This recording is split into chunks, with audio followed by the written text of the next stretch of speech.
is Emery and welcome to Time Travel Tuesday. Here in our Billings Farm at Home series, we're celebrating pollinators. So today for you, we have two recipes. We're gonna make a vanilla wafer, and then to go along with our wafer cookies, we're gonna make an oregano tea.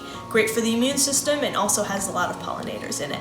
Now, vanilla is pollinated exclusively by bees. No other way a vanilla plant can be pollinated. So that's really fantastic. And we're gonna celebrate that by making a wafer cookie. Let me walk you through the ingredients that I've prepared today. So in this bowl, we have our 1/3 of a cup of butter, a cup of sugar. It looks like a lot, but don't worry. We have 1 egg. In this little bowl right here, we have 1/4 cup of milk, along with 2 teaspoons of vanilla. You might be able to see the little brown on the surface. And then lastly, we have 2.5 cups of flour, along with 2 teaspoons of baking soda and a little bit of salt, which blends right in. It's a very simple recipe, and the first step, since my butter isn't quite exactly as soft as I would like it, I'm not gonna make it by hand, but I'm going to use an electric mixer. So feel free to either do it by hand or with the electric mixer. First thing we're gonna do is we're gonna cream our butter and our sugar. So we're gonna add both ingredients to our bowl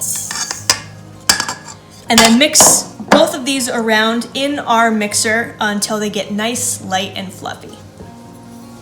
So after our butter and sugar got all creamed together, I went ahead and added the egg and just beat it till it was fully incorporated. So this is what the mixture in your bowl looks like with just the butter, the sugar, and the egg. It's nice and stiff. And I'm gonna go ahead and add our milk and vanilla, incorporating that by hand. Basically, that's just a nice gentle stir with a whisk. And once the milk gets more fully incorporated, feel free to beat it around a little bit. The mixture will look like it's separating, but really that's okay because the addition of the flour and baking soda and salt, or baking powder and salt, will bind it all together. Alrighty. So the milk looks thoroughly mixed in. I'm gonna go ahead and gonna bring this back over to the mixer, add in all of my flour, baking soda, and salt, and we're gonna mix it until it's fully incorporated, until the dough just comes together. Any overmixing will create tougher gluten structures in your cookie, and that way it won't be nice and short and crisp because we're looking for a wafer that will snap and it'll be more of a bite, almost like closer to a pie dough consistency. And then once all your flour is fully incorporated, we're gonna take the whole bowl that you've just mixed your cookie dough in and put it in the fridge and allow the dough to chill for a half an hour to 40 minutes. As you can see, our dough has come together. The flour is fully incorporated and it's formed into a nice stiff mixture. So we're gonna go ahead and cover this whole bowl with a towel and then put this in the fridge again for another 30 to 40 minutes until the dough really chills down. So I'm gonna quick stick this in the refrigerator. And then in the meantime, I'm gonna show you how to make a great tea to go along with our biscuits. It's an oregano tea, and oregano is full of antioxidants, and 5 of those antioxidants are really good for your immune system. So if you're feeling a little bit under the weather, you can certainly drink this drink and it will help you out, but if not, it's great by itself as well. And also, these are pollinator-friendly beverages, so our pollinators for this recipe are insects, bees, and flies. So let me walk you through what I've measured out, and then we'll put together the tea. So in our pot, which we're gonna cook everything, I have the juice of half of a lemon and 2 tablespoons of honey. Here I have 2 tablespoons of oregano, 2 cinnamon sticks, and 1 inch of ginger peeled and sliced. You can leave the peels on, but if you want to take the peels off, a great trick is to take a teaspoon, like a normal ice cream spoon, instead of a sharp knife or a peeler, and just scrape it along the outside edge of the ginger. That'll just remove the skin and not a lot of part of the inside. And then also we have 2 cups of water. So it's very, very simple. We're gonna throw everything all together in our pot along with the 2 cups of water. bring this mixture to a boil on the stove and then let it cool down. Once it's a little cool, we can strain, use a strainer and strain the oregano and ginger pieces and cinnamon sticks out, and then reserve the liquid that you've just strained to warm it up a little bit later when you're ready to eat it with your cookies.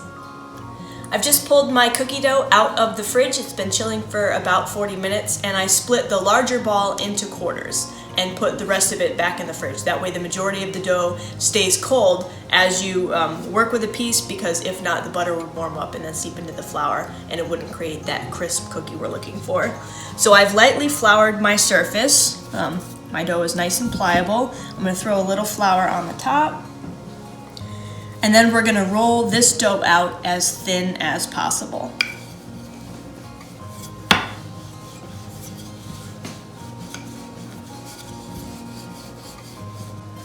I've gone ahead and trimmed the edge of my dough so you can see how thinly we rolled it out. It's less than 1/4 of an inch, maybe about 1/8 of an inch, nice and thin all the way across.